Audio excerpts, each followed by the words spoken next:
Okay, welcome back, everyone. We are going to continue meditating together, doing some power transmissions together, practicing the law of assumption together, and reclaiming our full authority. We're going to keep listening to the script, book, workshop, whatever you want to call it, experience I made that is all about reclaiming our supreme authority in our reality. If you're new here, be sure to go to the other videos first. You can catch up if you want to follow along. For everybody that's been on the journey with me, welcome back. Let's keep going. I want to start tonight's session off with a cool little visual that I like to do just to help us get into that 0 point energy I've been talking about, back into your power. Especially when the 3D is like pulling you out, seemingly pulling you out. You know, one way, and if you've done my most recent like nervous system reset meditation, I'm pretty sure I speak about it in it, or listen. The script definitely talks about how our nervous system is wired to the 3D. And it's, you know, if we're still in a survival mindset, we're like wired to react to the 3D to know if we're safe or not, right? And it's really difficult to manifest and sustain our wish fulfilled if we don't feel safe in our body, if our nervous system is literally wired to reacting to the mirror. So even though it's the mirror, if we're constantly under the impression or the assumptions that were ingrained in us, you know, in our upbringing that, you know, the 3D world is God, essentially, and we are not.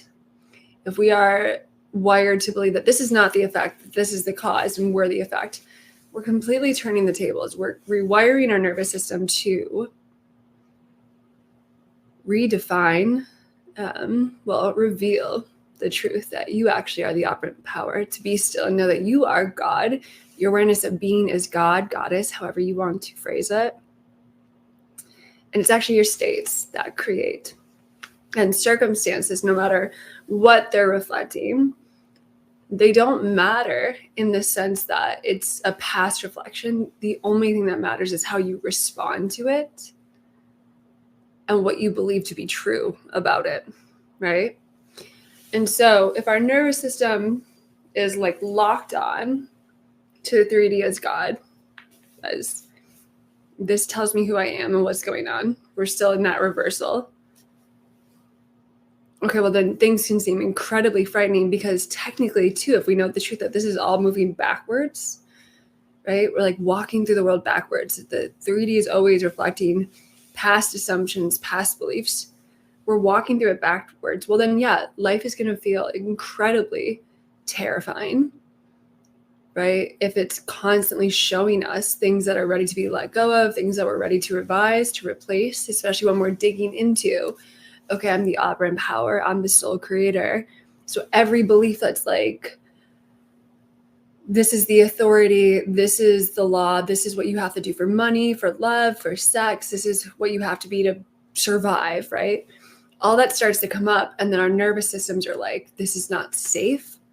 Imagining is not safe. It's very hard to imagine when we are in fight or flight beyond imagining safety. Let me get to safety. But because that comes from a state of like panic or fear or worry, it obviously creates more of the same, right? And this is where the best we can do in those moments, I'm going to give you my little tool right now, is we can give ourselves little anchorings, little things that will get us back in our body. And so even if it's too much of a moment, there's too much momentum, like not reacting is kind of not an option. Happy to be back. What I like to do is give myself like little cheat codes or visuals that are my go-to in moments where I just know everything that's happening, it feels too real. There's too much belief. There's too much emotion. What can I imagine to kind of just at least get a little bit of power back? Just a little bit. Just if I can get a little bit more power back in that moment, that's all I need to do. So When things are really showing me the opposite, I like to imagine my person, my higher self, my animals, the ones I love, touching me somewhere on my body. My favorite one is like, I'll have my person's like hands or arms around my belly, my hips, to kind of get me back in my body. And I'll even imagine, and if you are like part of like my past meditations, the Manifest Together library that's still, available past meditations I've done, that's where I do really in-depth experiences of this, where it's like I'll have his hands around my body. I can like feel his chest, or like I'll have my animals, I can feel their fur, or my little one, you can feel them. And they'll just kind of be whispering to me in that moment, it's okay. You're still God. This is just on its way up. You're safe. You're still God. It's on its way out. Whatever you think is lacking, we're right here. It's right here. And when you kind of know what makes you feel safe, right? For me, it's like I need to know that my family is well. I need to know that, really, if there's anything that makes me feel safe, it's to know the ones I love are safe and they're okay. Because to be honest, like nothing panics me more. It's just the thought that whoever I love is, suffering in some way. So when I feel them, even in that moment when everything's going wrong, and they can tell you the thing like, oh, there's money in the bank, the bills are paid. This is just a shadow. Change the channel. Just go to the channel where it's done. And I can just take a few deep breaths back into my body. Maybe I can feel some squeezes on me. Maybe you can even do it to yourself in that moment. But get back in your hips, get back in your body. Get back in the temple, if you will. One of my favorite meditations I ever did, and workshops I ever did, was on the 12 disciples. And it was really going into how Neville describes the 12 disciples, how they all stand for different attributes that we want to master the mind. And Neville talks about when you turn these 12 apostles, disciples, whatever you want to call them, from enemies into an army, right? Because he talks about someone that's not disciplined in their mind. These parts of us, like these are the 12 characteristics where if they're not in place, they are creating your hell on earth, right? They are creating like your worst fears. But in your worst fears, if you can learn to remind yourselves, I've even done this where I think I've talked about this. Well, I'll imagine those 12 disciples or just like 12 characteristics as like my 12 boyfriends. I just love that. Where they're all reminding me like, hey, because it's like the first one's Peter or Simon, which is, Simon is it's the I am. Well, it becomes Peter, which is the I am. And Simon is, I only hear the good. So it's disciplined listening, right? Where it's like, even if all is going into chaos out here, I would hear like, no, the bills are paid. Your loved ones are right here. You are safe. You're taken care of. Like, and then that becomes the I am, Peter. So I am safe. I am loved. I am wealthy. I'm healthy. I'm sheltered. I'm taken care of, right? I am heard. I'm seen.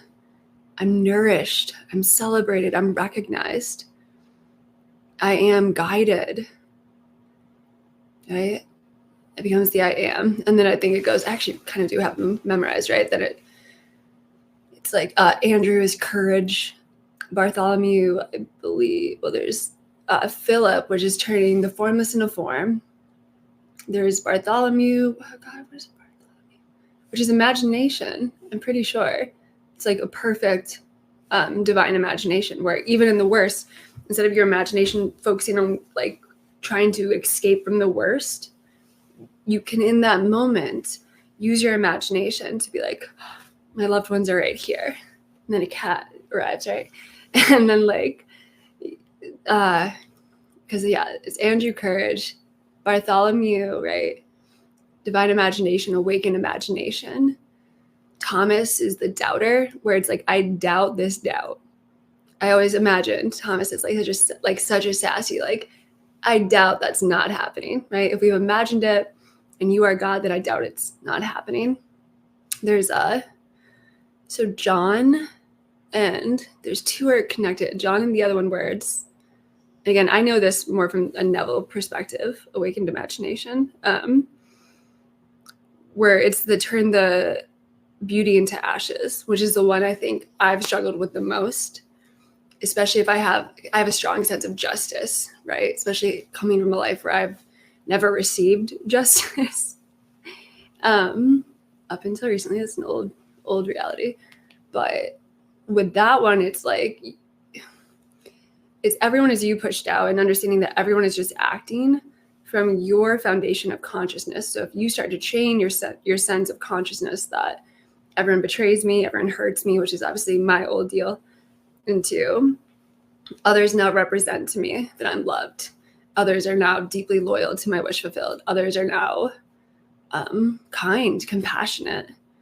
Well, then you take, again, the beauty from the ashes. So instead of judging them harshly and holding that, which holds you in a state of being surrounded by others, you put yourself into a reality where others, whether it's them or it'll show up in someone else, can show up as kind, compassionate, loving beings. Look at this girl. Okay, so can I rattle off the rest? Then we'll go into the book. There's John, because it's John John the Beloved is what he says. Because then I think there's like another Simon, which is like you sit at the table. And these are like the imaginal acts I've given myself to try to remind myself of this, is like, one is praise. I can't think of who praise is right now. Matthew, maybe? I think Matthew's praise. Where Neville says it like it opens up the windows. That is where you're in the desert and the flower blooms with praise. And praise is another one I've struggled with, because I always saw gratitude as something that was used in kind of like toxic positivity. Do you know what I mean? Like, growing up, I'd always hear God is good, God is good. And like the worst scenarios, we'd be in the worst scenarios and they'd be like, well, God is good. And it's like, no, this is not good. No. So I've had to reframe praise into, instead of kind of like finding the good in every situation, I did it more like God is like the good, like states. My truth, my consciousness of being, which is God. Like I give thanks for the gift that was already given to me. So the money in the bank, or the wealth, or the happy family members, like I'm thankful for that because it's the gift that's freely given. So let me know in the comments if you're doing the courses, if you're, I have cat hair everywhere now. If you are doing the courses or the meditations, if you've worked with your younger child, I'd love to know what you've noticed. If you want help with any of that, I can see what I can squeeze in. All right. Otherwise, we will continue with the book tomorrow. And thank you all for joining. Okay. Bye, everyone. And thank you for my friend.